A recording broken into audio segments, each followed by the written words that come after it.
ګرانو کتونکو السلام علیکم.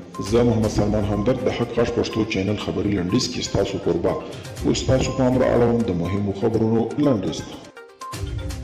خلیزات وايي اوس د سولې مسؤلیت افغان حکومت او طالبان ته متوجه دي. د افغانستان د سولې لپاره د امریکا د بهرنیو چارو وزارت ځانګړي استازی زلمی خلیزات له امریکا غږ سره په ځانګړي مرکه کې ویلي چې نه دولت کولی شي طالبان له منځه یوسي او نه هم طالبان کولی شي.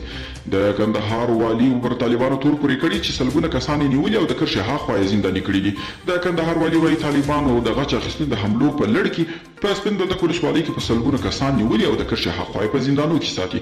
ترکیه وايي د افغان کډوالو د لیږد او یا ځای پر ځای کولو پروسه کې له امریکا سره هیڅ همکاري نشي کولای.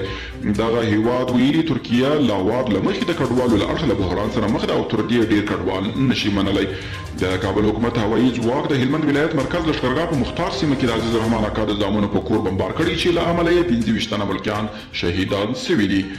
د طالبانو د دعوت او ارشاد مشر امیر خان متقي وایي د ښارونو پر مراکزو حملو ته د کابل ادارې چارواکو مجبور کړو او د افغانستان لپاره د امریکا د بهرنیو چارو وزارت ځانګړي استازی زلمی خلیلزاد وایي طالبان په واک کې ستره ونډه غواړي.